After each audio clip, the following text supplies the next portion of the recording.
Portion പക്കോടയുടെ ഭാഗമായി April 8 മുതൽ 22 തീയതി വരെ നമ്മൾ അങ്കണവാടി തലങ്ങളിൽ വിവിധ പ്രവർത്തനങ്ങൾ ആസൂത്രണം ചെയ്ത് നടപ്പിലാക്കുന്നുണ്ട്.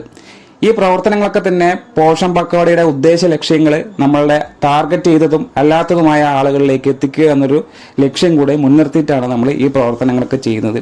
ഈ ചെയ്യുന്ന പ്രവർത്തനങ്ങളുടെ എല്ലാം തന്നെ ഫോട്ടോസ് കളക്ട് ചെയ്ത് ജനാന്തോളം ഡാഷ്ബോർഡിലേക്ക് അപ്ലോഡ് ചെയ്യുകയും കൃത്യമായ മറ്റു വിവരങ്ങളും നമ്മൾ രേഖപ്പെടുത്തി വിടുന്നുണ്ട്.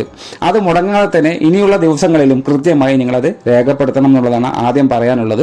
അതുകൊണ്ട് തന്നെ നാളത്തെ ദിവസം നമുക്ക് പോഷൻ പക്കോടയുടെ പ്രധാനപ്പെട്ട ഒരു ദിവസമാണ്. നമുക്കറിയാം നാളെ അവധിയാണ്. എന്നിരുന്നാൽ പോലും പോഷൻ പക്കോടയുടെ ഒരു പ്രവർത്തനങ്ങളും നമുക്ക് മുടങ്ങാതെ തന്നെ കൃത്യമായി ഇതുവരെ ചെയ്തത് വന്ന പോലെ തന്നെ നമുക്ക് മുന്നോട്ടും ചെയ്തു പോകണം.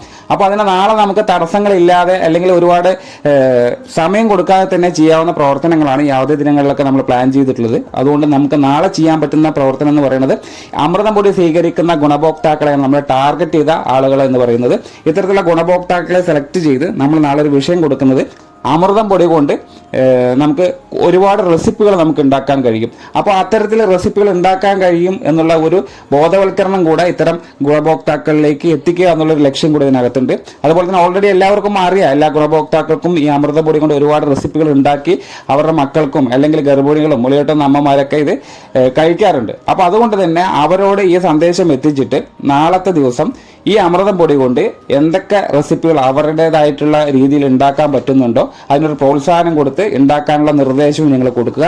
അതിനുശേഷം അവരുണ്ടാക്കുന്ന ആ റെസിപ്പികൾ കൃത്യമായി അതിൻ്റെ ഫോട്ടോസ് നിങ്ങൾ കളക്ട് ചെയ്ത് നാളത്തെ ഡാഷ്ബോർഡ് എൻട്രി ആക്കി അത് മാറ്റുക.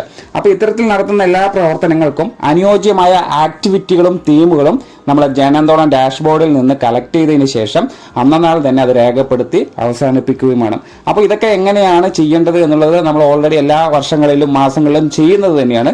എന്നിരുന്നാലും പോഷൻ പക്കോടയുടെ ഭാഗമായി പ്രത്യേകമായി നാളത്തെ ദിവസം നമ്മൾ ഇതിനു വേണ്ടി പ്രയോജനപ്പെടുത്തുക.